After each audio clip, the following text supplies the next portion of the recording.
Hello, everyone, and welcome to the Hope Report, your light in the darkness, brought to you by the Lindau Recovery Network. What? I just heard an explosion of sound. Is Here? that coming from? Yeah. Oh my goodness. I don't know. It could have been A the dog? dog. You heard a dog? Oh no. Yeah. So I didn't think you'd notice. Okay. it sounds like he did it right next to the mic, so I don't know which mic is picking up, but it's all good now. Just pass through. It's It's like real a life. 747 crashing in there. He's large. anyways. We're the same size, actually. Yep. Happy Monday, right? It's Monday.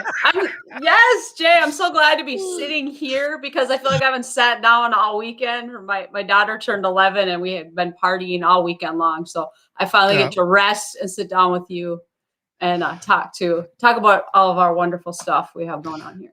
Yeah, awesome. Well, my weekend was actually it's been a stressful weekend. So Lauren and I get along 99.999% of the time, unless there's a major financial decision. I'm a spender, she's a saver.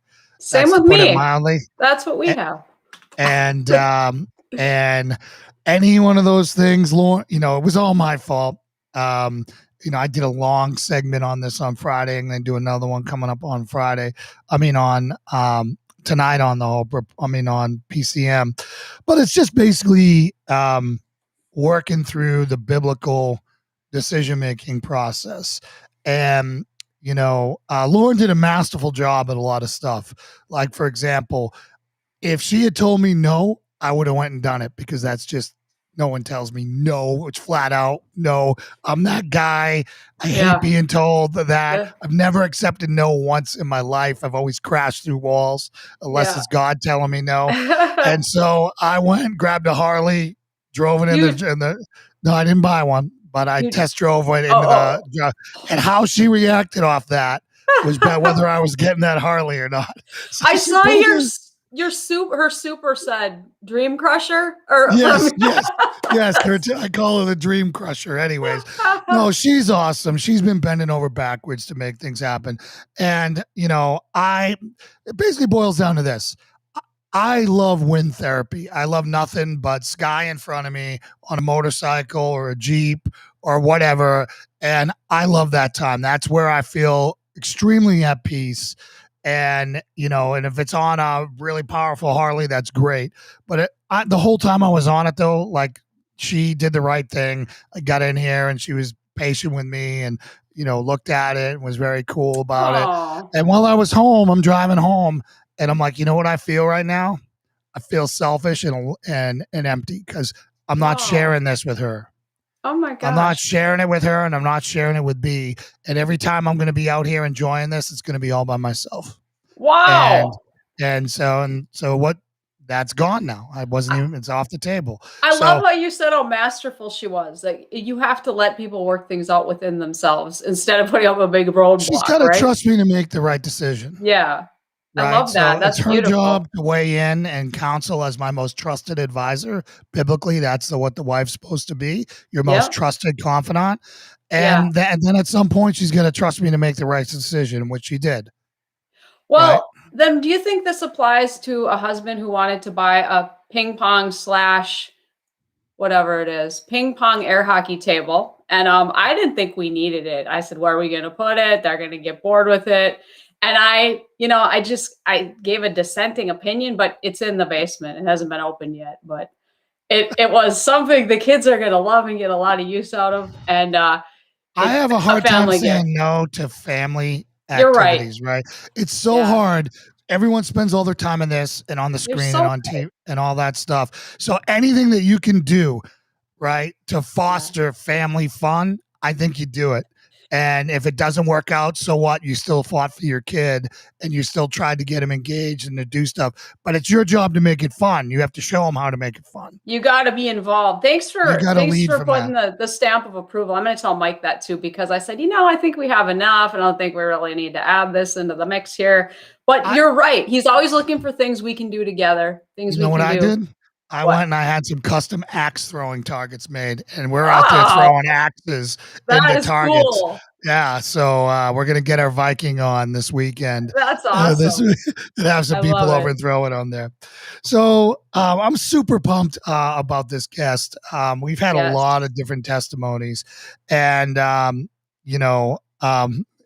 really excited about his because we've walked similar paths in darkness and in light.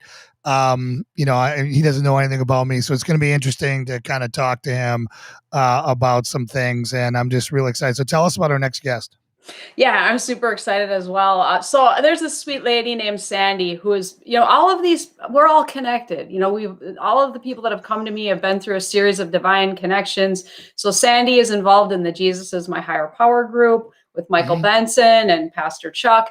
And she told me she's like, there's this amazing guy. He used to be a mobster. He's turned his life around. He in prison. I mean, you can imagine what goes along with that lifestyle, and we'll hear about it today. But so he came to me through Sandy, and he has written a book from the bullet to the Bible. And really, this man has just taken a life of crime and selfishness and pride and turned it into fuel for Jesus and leading people to the Lord. So they're actually working on a movie about his life right now, and he's going to tell us about that. But just an amazing testimony of how the Lord can reach people in the darkest places and turn them around. Well, that's awesome. Phillip, are you ready to come on? Give me a thumbs up. All right. Hope Report. Here's Phillip. Welcome, brother. Hey, Phillip. How you guys doing? Thank you for having me. Great to have you. So good to meet you. Yeah, it's truly a blessing to have you. I love having people with dark pasts on this, which is why this is, which is almost everybody, because this is a testimonial show. And typically we have the drug addicts and the alcoholics or whatever addictions. It's great to see somebody who went be redeemed from the darkest pit out there. Yes. Which is, crime and violence and all those other things. A lot of people do self-violence or self-hurt, but when you're really out there and you're, when you're in the army of darkness, to switch and pivot to the light is a great and powerful testimony. And taking someone from the army of the devil and putting them front and center on the front lines of the light, the army of light, is amazing. So I'm really looking forward to this story. Can I just say real quick, Phillip, I was telling my husband, Mike, about having you on, and he said, he's just, responding as a listener. He says, well, how do people even get out of the mob? I didn't think people got out of the mob. And you were sharing with me how every time you come and tell your story, you're risking your life essentially. And it is a dangerous thing for you to do, but it's the call that the Lord has placed on your life. And so you are not shying away or saying no to any opportunity to share your story. You're out there everywhere telling your story, which is such a courageous and amazing thing.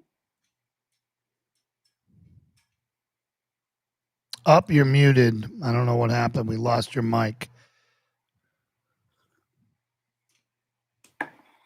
Yep, I think we can hear you again. Say something now. Are you back? Oh, no. Okay. Hey, there we go. We got you now. Okay. We got you now. Live TV. Yeah, we've had some technical difficulties down here, and I was actually supposed to be doing this out of Burbank, but the COVID thing's got things messed up. So you're in my home, so forgive me, bear with me as my brain starts to work with this. No problem. No. Hey, we are used to technologically challenging things here on this show. I'm number one. Melissa's my special person that I had to work with. With my special checklist that I have. So, Jason, we do have a lot in common, and I did look you up. I looked up what I could about you, and I love the fact that you didn't have enough faith to be an atheist. Yeah, man, that totally changed my life, brother. And I can't wait to get into that when we run into parallel parts. So why don't you tell us who the redeemed Phil is today? Who are you today and what are you doing? And then we'll go backwards. I don't know. I'm just jumping out there. My wife thinks I'm losing my mind sometimes, but I'm going wherever he calls me to go at a split second. This is all new to me. Back to what Melissa said earlier, it's blood in, blood out in this kind of life. It took me a long time to get to this point.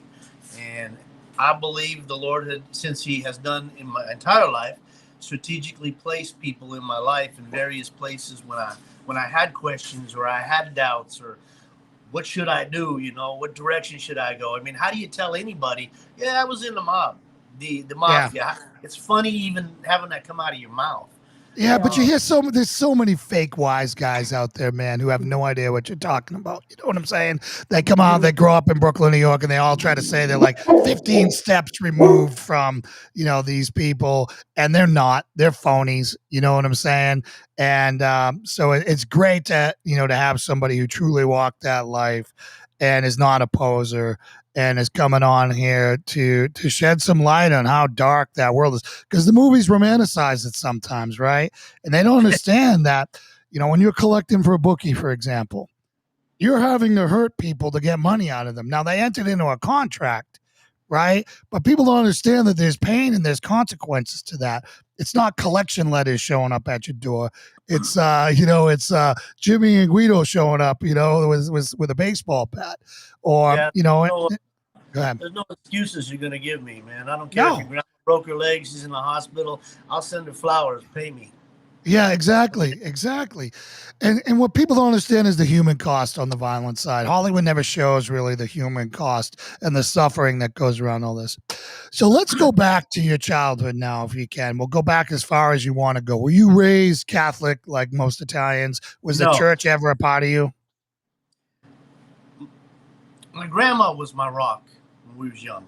I like to say at a young age, I don't like to say, but I say at a young age I took to the streets because of the chaos and the violence in my home. There's an old country song that says, looking for love in all the wrong places. If you do not have love in your house, in your home, you will go find it. And the streets is where I took to. I had brothers out there, and a lot of people, we've all had young friends. We've all had some stuff in our household that, I don't care what it was. You had your friends that you ran to, things that you turned to when there was trouble at home, or, we've all had that. Mine was street gangs. Gosh, man, I don't want to pick on my family or nothing like that. I'm the oldest of 6 kids.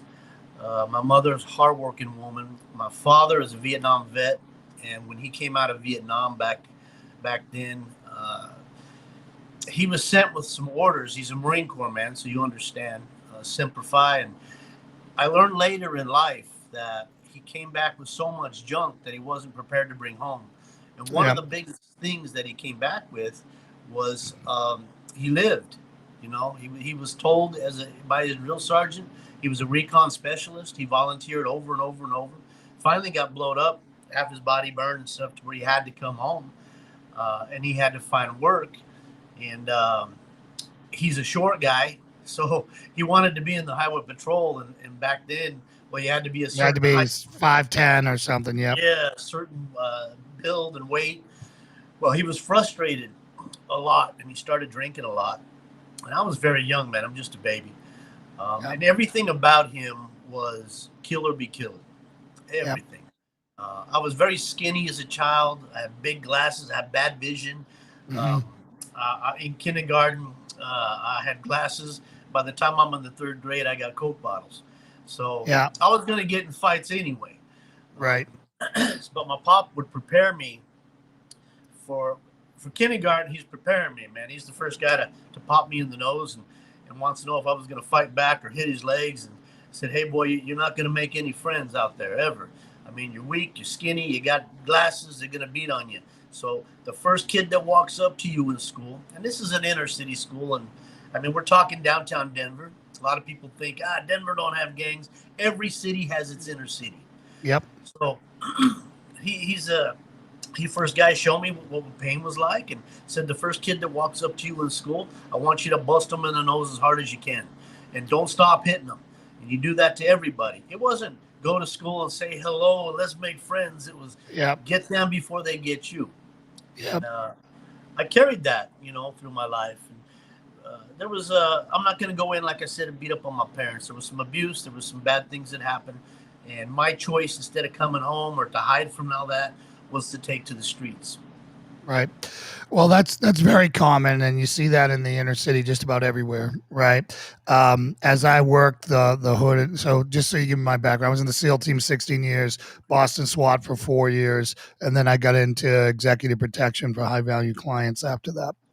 Um, you know, I volunteered for the worst neighborhoods in Boston. So I was in Roxbury all the time, and watching, the people take to the kids that are basically out on their own, hustling, running money, drug running, the whole thing. They are fleeing a lot of times abuse in the house, and they go out into the streets, and that's where they find their camaraderie. That's where they find their value. That's where they start. Once they start building their reputation, they find their gangs. Now, Boston is very different than a lot of national gangs.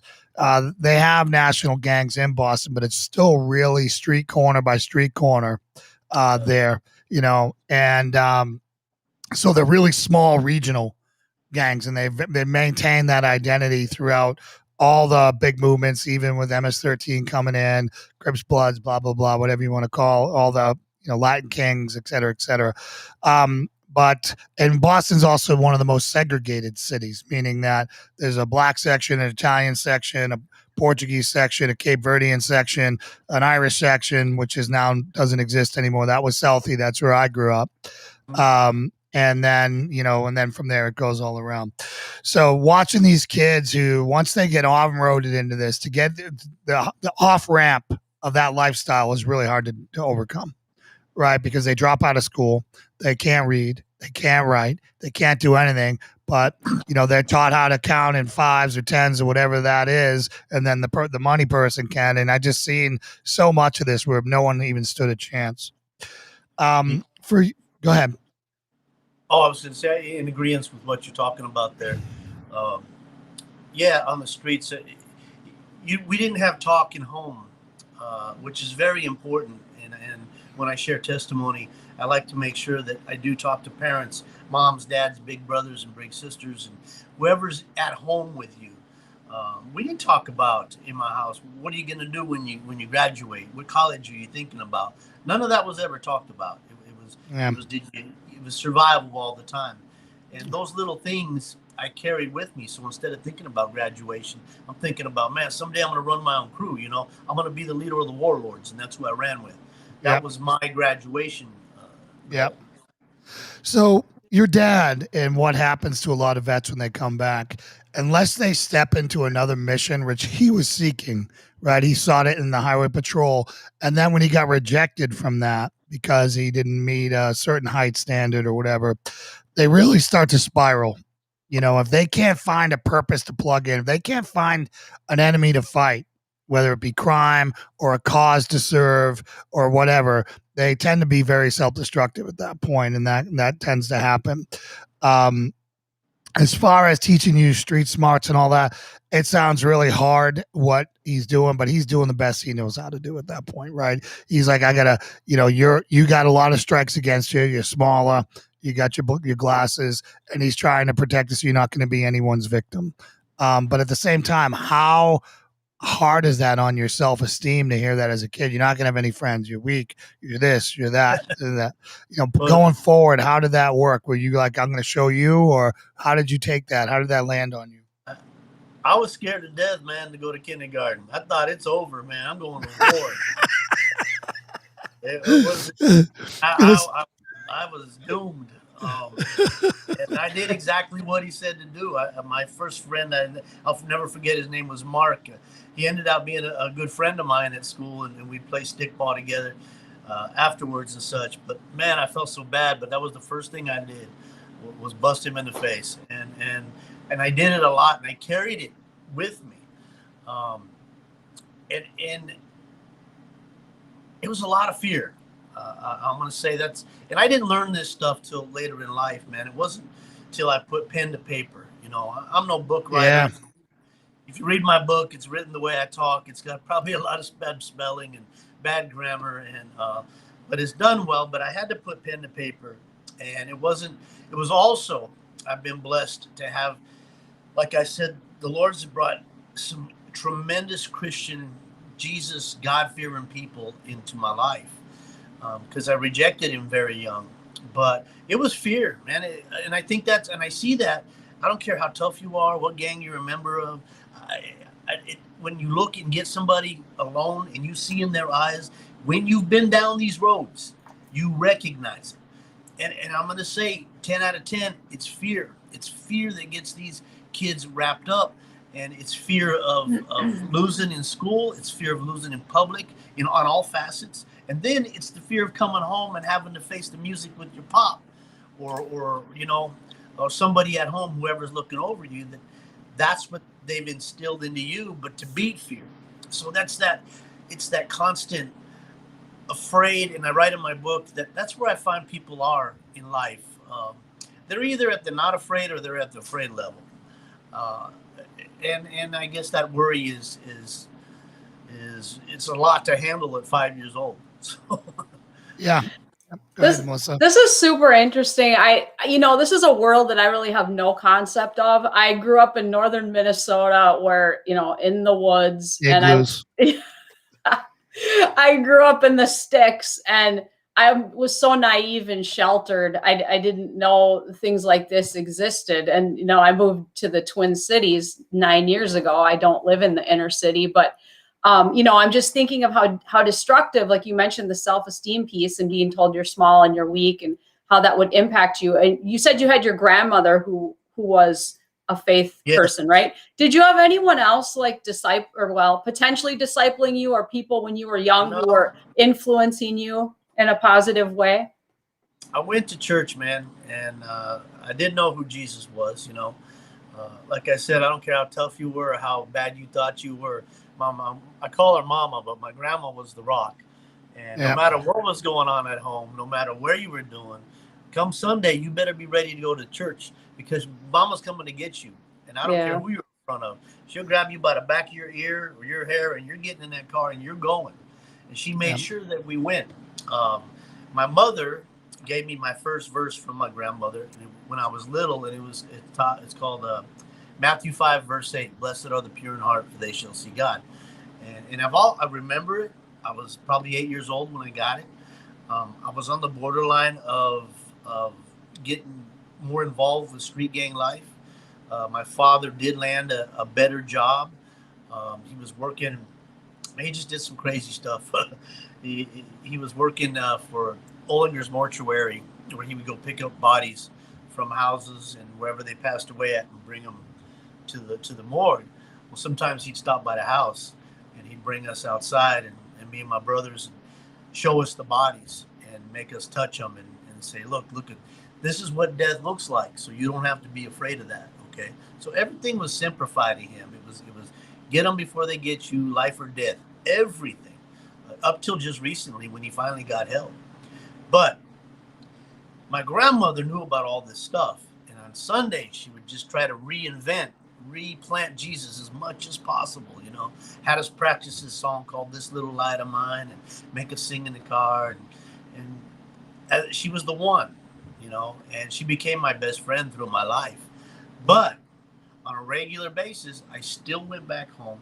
I still had Sunday night came, Monday morning comes, and it was fun. It was feast or famine and fight for your life the rest of the week. Though in reality, and I want to throw this out there, it didn't really have to be that way. I had good kids. I had friends. We weren't allowed to go stay at their houses and stuff and have sleepovers. My dad, he got a job with the Denver Fire Department. He moved us from inner city Denver to, if you're familiar with Colorado, to Lakewood, which was about 8 miles away, a better neighborhood. To my friends, they thought, wow, you guys must have hit the lotto or something, man. That's like Beverly Hills in Colorado. So it was a better neighborhood. Still have, 6 kids in the house, 5 kids, 1 on the way. I did the same thing in the better schools. I was more afraid of the nicer schools than I was the inner city schools. And I had just made my friends, I had an area of protection. I was getting good with my Dukes. So like what Jason said, you start to build a reputation, and these things, you start to lean toward that and not education in a different way. So we get into the newer schools, but my mama, she never gave up. She always came over, got me on Sunday, and throughout my life, we'll get into that, I guess, in a minute. When I Sure. made my way into the mob life, she made her way with her church friends to come to the restaurant I worked at and leave on the napkins, Phillip, please stay away from the gangs. Please stay away. Please follow Jesus. Here's another verse. And she just did that until she passed throughout my life. So there's a couple things that I want to talk about. It, you know, now when you were writing and you were putting your life down on paper, it's amazing to look back and reflect and see God's fingerprints all over your story, where he put these people in your life, like you said, these people who were there to kind of guide you when you were ready, right? When it was time. One of my favorite of all time Bible verses for people who've lived dark paths is Timothy 1:15. This saying is trustworthy and deserving of full acceptance, that Jesus Christ came into the world to save sinners, of whom I am the foremost, right? Mm-hmm. You know, if you look at Paul's job was to hunt down and kill Christians, right? So he literally that was his job. And that's who wrote that, or who he said that to Timothy, who wrote that. Again, so, you know, no one is beyond redemption. And, you know, as you look back at your life, you can sit there and see, wow, look at all these things now where I'm at, where I can see the breadcrumbs trail of him leading you home, you know, and now your testimony, brother, is to pull up the others behind you who are just like you, who think that they're beyond redemption, of which there is no one beyond the redemption of the blood of Jesus Christ. Amen. You know, I like to say on there, you get me fired up, man. I feel like I'm going to have church now. But I like to tell people, you know, I lived a life of chaos, you know, from 8 years old till now, 51 years old. And I spent most of my life on the streets, and 30 some years of it in illegal activity of some sort. I became addicted to many things. My biggest addiction was power. And I watched people suffer in a you know, it made me want to see more people suffer. I instilled fear. You know, there's more to life in addictions than cocaine and whiskey and, you know, drugs, and there's many addictions. And I used those addictions to feed another addiction, and I used it to hurt people, and I watched people suffer in these things. I was nobody nice, you know, as life went on, and the whirlwind that I got into, from street gangs to crime to organized crime. I say they say Moses brought 10 commandments off that hill. I broke 11 of them. And if there's redemption for me, if there's a place for me in God's eyes, then there's definitely a place for you. You know, I've seen it. I've watched it. I've never been to a war. Thank you for your service, by the way. Thank you. For a good reason. But I've seen some wars. I pulled the trigger. I've stuck it, and I've received it. I'm wondering, Phillip, if that influence of your grandmother, did it give you conviction when you were living this lifestyle of crime and you know, harming other people? Did it give you a feeling of discrepancy, like something is wrong, or were you just drunk, you know, like drunk with power, and you're able to numb it with everything you were doing? This is going to sound really funny. And I had a pastor look at me one time and said, "What did you just say?" My grandma, when I used to watch her, man, beautiful lady, I miss her so much. I would watch her when she was doing dishes. You know, she would sing songs. She would sing. There was this one called "Jesus, Jesus, Jesus." There's something about that name. She would sing "This Old Rugged Cross," and she would hum all these things. And then she would talk to Jesus. And I remember me and my brothers would watch her. Oh, Mama's losing it, man. I don't know who she's talking to, but she thinks this guy's real up there. But everything was Jesus to her. And her husband, my grandfather, man, he was an ornery cat, man, out of World War II. Wore a cat hat, wore overalls, rolled his own Camel cigarettes, and he was a hard-working coal miner. Yeah. He was an Irish guy, and he was tough with ease. So she had a lot on her plate with him alone, because he drank a lot. I mean, he gave me my first taste of whiskey. I used to drink whiskey with him and have coffee when I was about 5 years old. And he would tell me his stories. So right in the middle, I mean, we're talking drastic chaos. I mean, I got uncles that she had her kids. My uncles, there's four boys and 2 girls. Couple of running with the Sons of Silence. We had Hell's Angels around the house. We had Banditos. You know, we had the biker world. Her kids were just as ornery. Back then, though, they got a way out. And she had a lot of praying to do. That's all I know. One of her youngest son is my Uncle Mikey. He never went to the wayside. He loved his mama, loves Jesus to this day. He was somebody I would run to when I was in trouble or on probation, and he was a concrete guy. So a lot of guys laugh and say, you want a mom and you have a concrete business. Well, no pun intended, but yeah, I only fell in concrete. But that kind of work humbled me. So I had a trade throughout my life. I did work and worked hard, and it's what's feeding my family now. But yes, my grandmother, she maintained and stayed with us. And then, gosh, I feel embarrassed to say this, but later on in my organized criminal life, even in my street gang life, we would pray over a heist. Or if I had to go, you know, I got to do somebody's kneecaps. I got to go take care of business. I would say, Lord, would you look over me right now as I go in and make this guy pay me and help him make the right payment and help me not hurt him too bad. Wow. Thank you. And or before we got to go, you know, hit this jewelry store. Before we got to go do this, Lord, look over the crew. We'd all pray and say, okay, God, thank you. So I guess that goes along the lines of God first, mafia first, God second, family last. Yeah.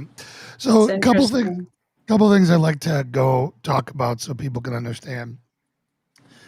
Before I was spirit-filled and saved, so I was saved rationally first and then spirit-filled, I was a very scared man.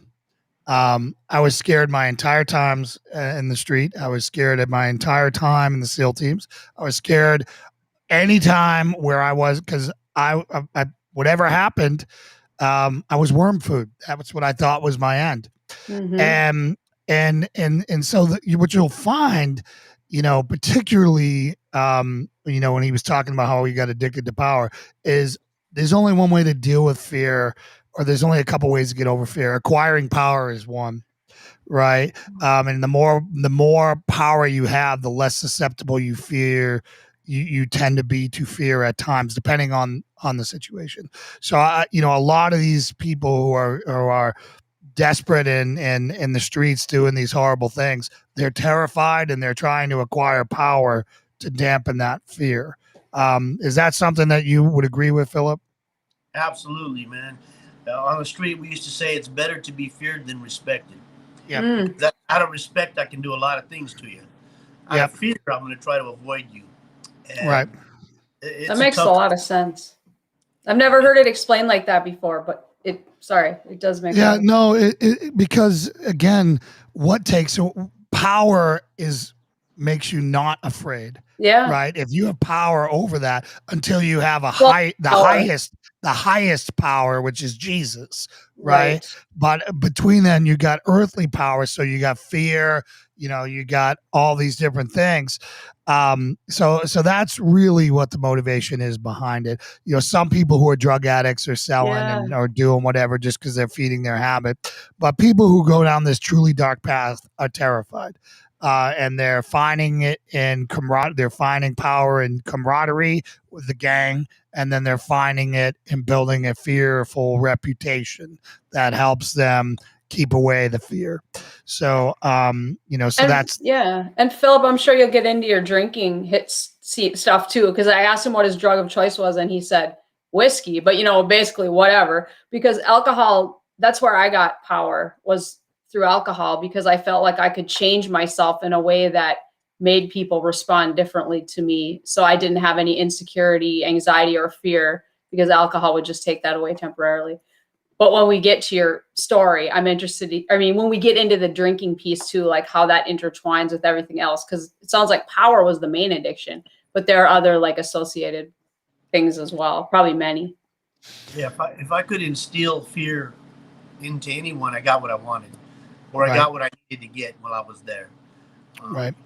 You can do that through many corridors, man. A lot of it is psychological, and get into the mafia stuff, which we'll get into. I don't praise any of the movies and stuff that are out there. I got a dear friend who walked away from the mob, and I'd like to introduce him someday. Michael Franzese, you may have heard of him. Him and I talk quite often. He's been an ambassador for me since I got out, and I chose that. Hey, I'm going for Jesus all the way.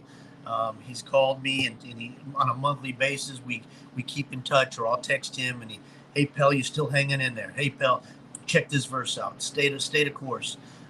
And I've been blessed to have those people, because my whole life was that. My whole life was instilling fear, hurting people. And at the whole time, I was running from myself, and I didn't realize it, but I was running from Jesus too, in many ways. And he just, like I said, I didn't realize it until I actually wrote the book, and I read, like, wow, you know what? He showed up on this point. He showed up in my life right there too. Man, I forgot about this person. So, and I just would like to put this perspective out there, that fear is the biggest power you can have until you find love. Love is what makes the entire world go up against Nazi Germany. Love is what makes a love for one another's brother is what makes a man charge a machine gun nest or jump on a grenade. Love is that. It's not fear. It's love. And love always, love amongst warriors will always beat out the fear, because that's where self-sacrifice happens, right? Whereas fear is self-serving. So let's get back to your story here and advance it forward. So I assume you kind of worked yourself up the chain, kind of like I did in school, to try to be the toughest kid. So you just fought. And then finally everyone was like, woo, just stay away from that guy. He's crazy. He's a tough guy. He's done his things. And, people gave you a wide berth. So is that true? Yes. Okay. Nail on the head, man. There's probably a lot of guy stories out there like that. But no, if you don't have a lot of money, there's only one thing. If you don't have a lot of money, you can have exactly power by building that fear. Right. You go get it. You go take it. And as I grew up into the warlords and I started running with them more, we did a lot of robbing back then. A lot of breaking into houses or taking whatever was left. The garage doors open. In the neighborhood we were at, we were a new wrecking crew, because it was the kind of neighborhood where kids rode bicycles down the streets and garage doors were left open, houses were left open at night, toys were left out, tools were accessible. So we'd get the older guys that I was running with would drop us off at in one neighborhood at night, and we'd run the neighborhood, grab what we can, load everything in the back of a pickup, and then head out. And then the guys would set up shop at a flea market, or some they call them swap meets or something. We'd set up shop at a flea market, and you were probably buying your tools back from us and didn't know it.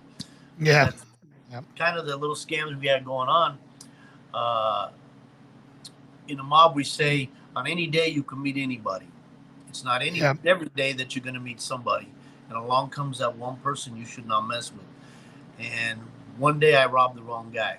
I robbed John Giovanni, robbed one of his stores. See, as a kid, I still rode my bicycles. We still, ran and played in the streets. And I collected something I don't know if they do much of that now, but baseball cards and football cards. Yeah, those were big back in the day. And I just didn't like paying for them. So my buddies, we'd hit little strip malls, and we hit this one strip mall in my neighborhood where my buddies went in, and we had parked our bicycles outside, turned them around so we can get ready to run out, jump on them, and take off.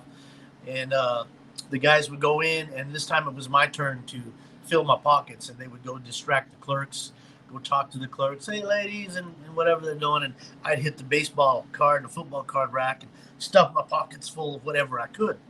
This one time I hear this big voice. It says, hey, boy, what are you doing down there? And I look up, big, giant man, giant, ugly looking big man.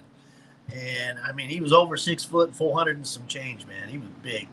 Whoa. And I said, you talking to me? And he says, yeah, I'm talking to you, you little punk. Are you stealing? And I said, hey, mind your own business, old man. And, Hey guys, we've been made. We run out the store, jump on our bicycles, and we're heading out. And I remember stopping in the parking lot and looking back. And I seen this big guy huffing and puffing. He's got his hands on his knees, and he only made it as far as the front door. And I remember saying, "You'll never catch me, you fat." I said a few choice words, and I took off. I never bothered to read the signs above this little strip mall. And there was Giovanni's grocery store, Giovanni's bakery, Giovanni's restaurant, Giovanni's hardware store. So you kind of get the picture. Yeah. So to tell you how these guys think, I went on about my life. You know, I'm about 13 years old. But I'm about, I think we're going in from middle school on our way. I'm getting introduced to high school the next year. And I remember I had to walk home one day. Usually the warlords came by, I jumped on with them, and we split for the evening. But I had to walk home. And this strip mall that I had robbed a year earlier was, you know, in between me and my house. So I remember walking in front of the stores, and I was looking at the candy and the pastry, and it's like, man, you know, I just wish I had me a bite. And as I get past the restaurant, bam, somebody grabs me, man, drags me into this restaurant real fast. I mean, I swear I left my shoes on the curb, and he's smacking me around. I see all these tables. I'm going from the front of the restaurant to the back room. I get to the back room, and pop, he's slapping the heck out of me, man. I got a bloody nose. My feet are off the ground, and he's banging me on the wall. And he says, "I'll never catch you, you fat." That's what you called me. That's what you told me. That was a year later, man. And, man. Kind of tell you how these guys think. See, you know, I never knew nothing about mafia or mob. I never even heard the term.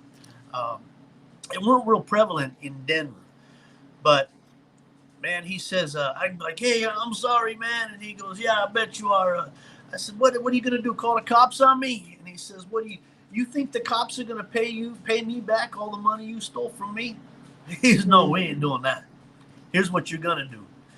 You're going to go home, tell your father what you did, and you're going to be here tomorrow with a pair of black pants, a white shirt, and ready to go to work. You're going to pay me back every penny. You understand me?"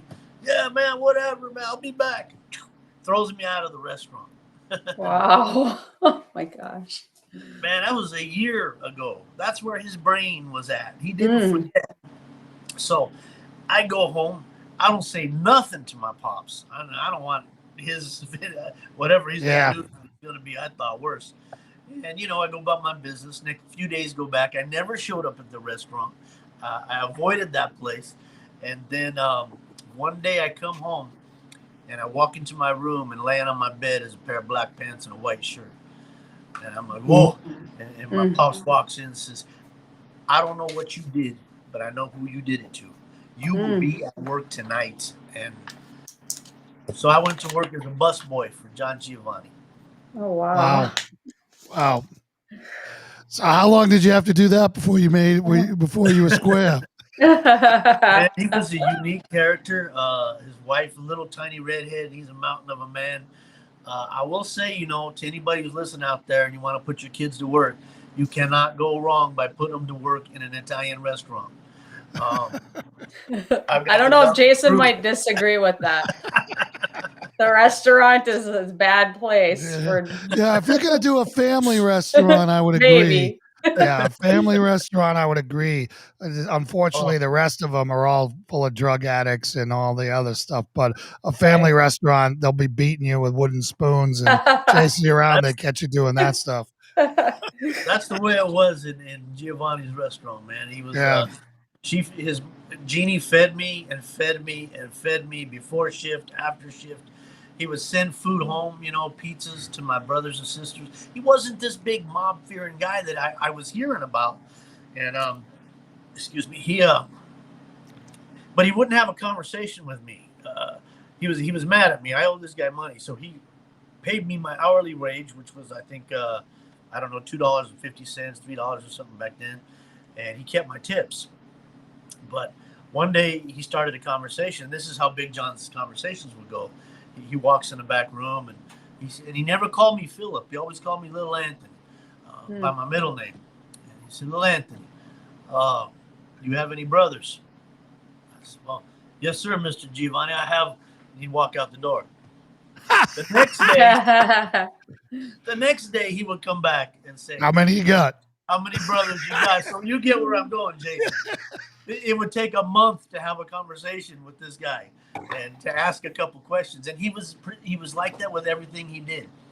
And I watched John, in this particular restaurant, to set the scene, you had a door to the left that would go to the bar and the bakery, and then you had a door to the right which went to the kitchen, and then another door that went to his other business.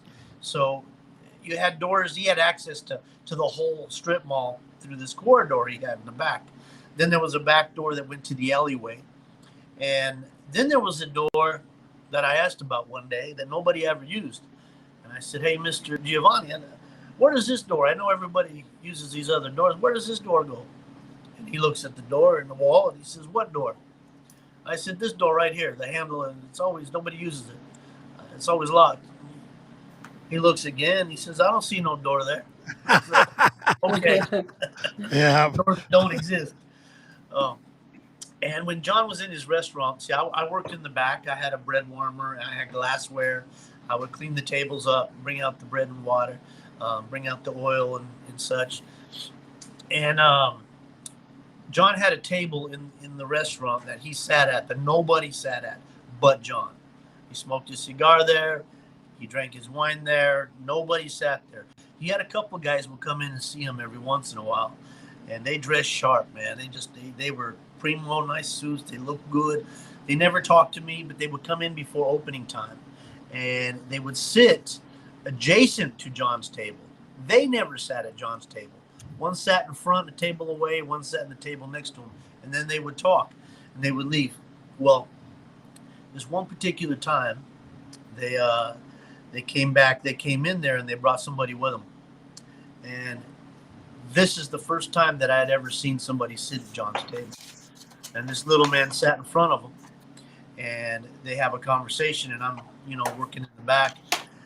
And the little guy was squirrely, it looked like he was in trouble or he was begging for help or something. I didn't know what they were talking about, and it was none of my business.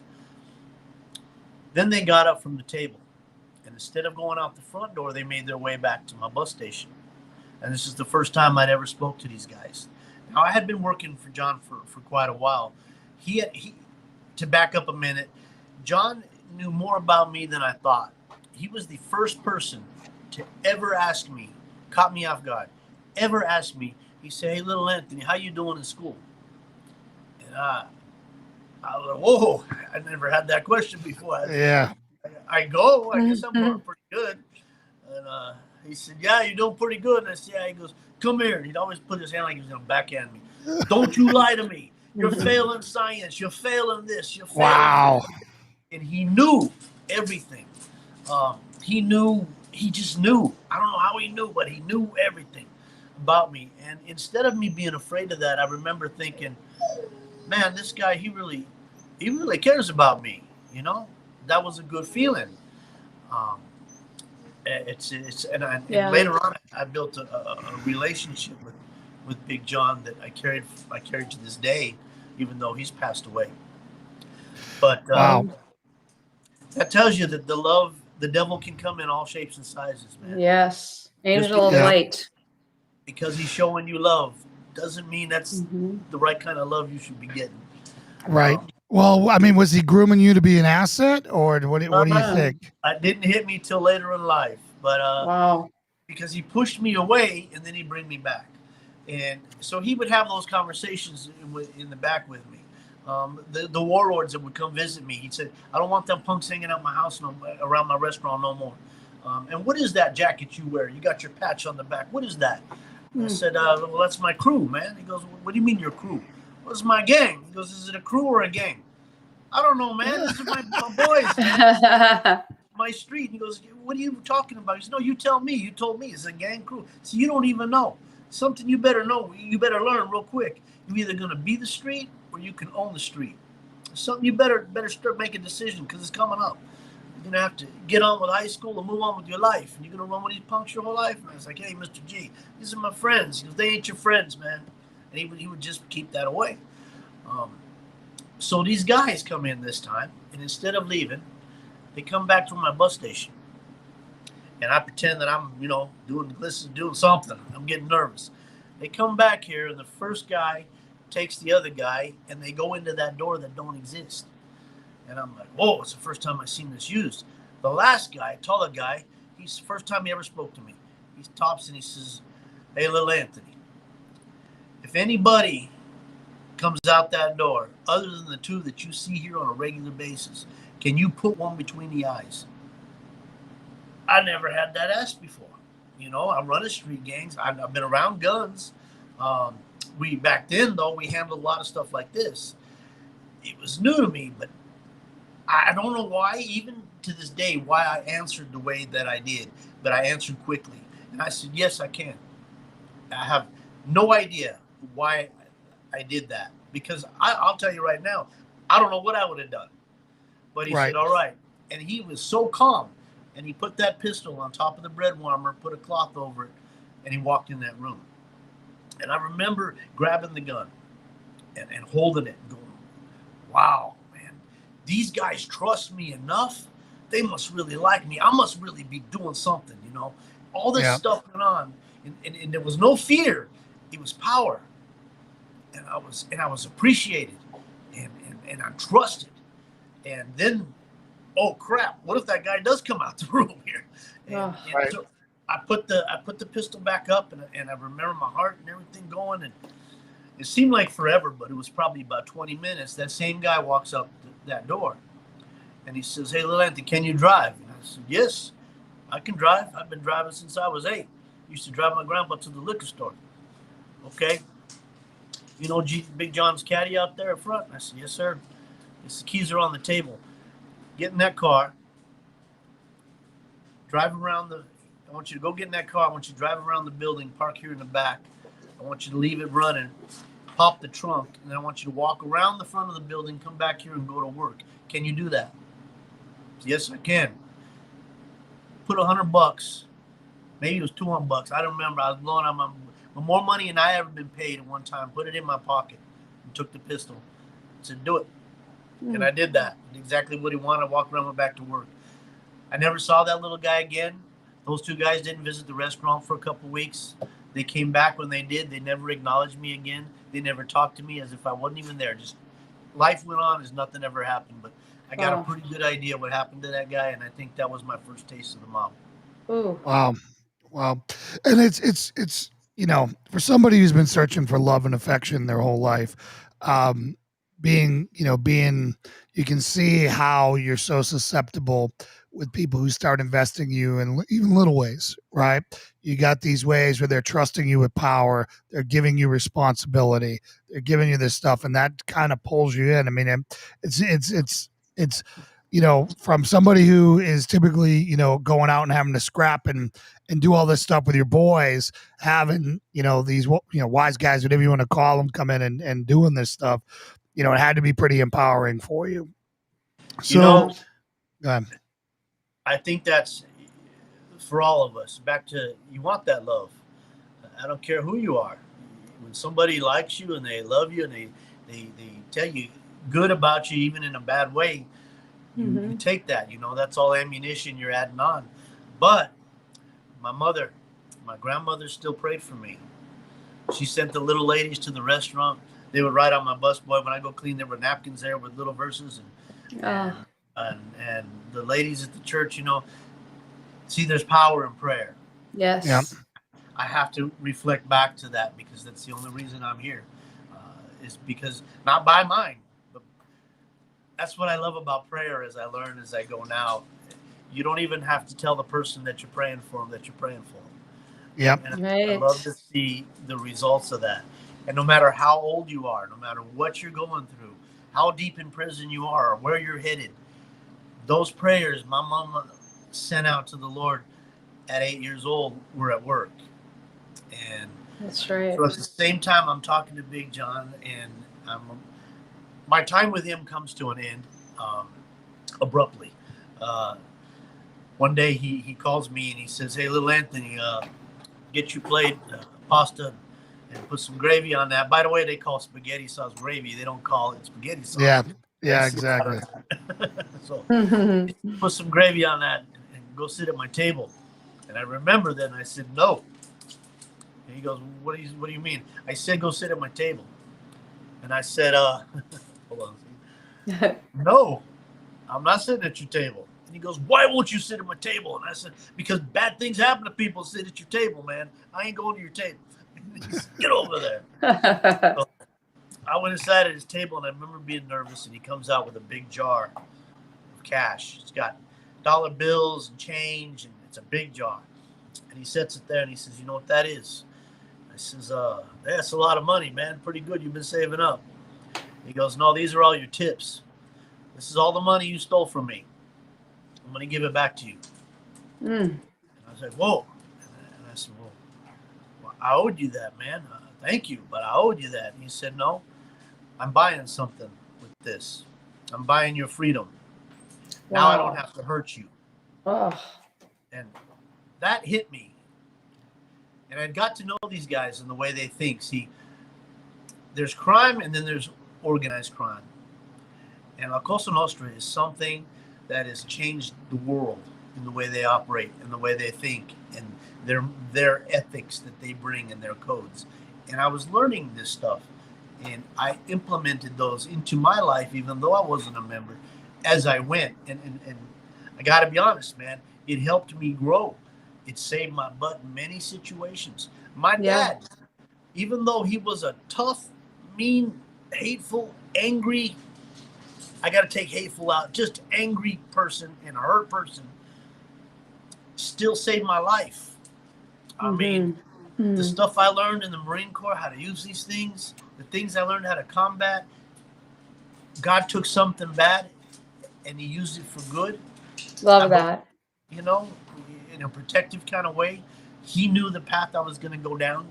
And that's I love that you brought that up. That's absolutely one of my favorite verses, Romans 8:28, and how he does use everything for the good. And we might feel like we've messed our lives up so bad beyond repair, but that he uses every evil that's intended. My dad died of alcoholism when he was 54. And I, like you, I don't want to disparage him. He did do a lot of good things. And, you know, he made a lot of mistakes, like I have as a parent too. But I feel I've often said that he died so that I could live, and it enabled me to take his death and use it like I want to help people come out of that. And his death helped enable me to do that. If that might sound weird, but that's often how I look at it. There was no mistake that God made. You know, my dad didn't want to be willing to change, or however you want to look at it, but God still used it in tremendous ways. And we never know who's being impacted by some of the mistakes that we've made, maybe in a positive way. So I want to propose something here. I think can you come back on Wednesday? Because I don't want to shortchange your story at all. It's very riveting. There's a lot to it. I would love to do this in a couple segments so that we can spend the time to unpack it if you're willing to come back. Hey, if you guys would like to have me back, I'd love to be back. We'd love that. Let's have you. Can you do Wednesday same time? Absolutely. If Amen. Not, let us know. We want to, because I don't want to make you brush over this, and I want to have you back on. I mean, I really like talking to you. Yeah, this is great. I live in Texas, and it's about 100 and some degrees, so I can either go cut some trees, pour some concrete, or I can you guys. Yeah, stay in the AC. All right. Awesome. That would be great. So we'll do that. We'll schedule you for Wednesday, and we'll do part 2. And heck, I'll go to part 20 if it takes us to get to part 20. Lord. I don't want to shortchange anything. I'm really enjoying this, and I think a lot of people get out of it. People just they don't understand how people end up in some lifestyles, and I think it's really important. And then I think we have to go to the teaching points and teach them again how to avoid this. So let's do that. Melissa, why don't you pray us out, and we'll see you back. Go ahead. Can I give a quick shout out real quick? Of course. Yeah. Of course. I know some gangster friends of mine are listening, Joe and Nikki Halati. They own Joe's Italian Restaurant in Conroe.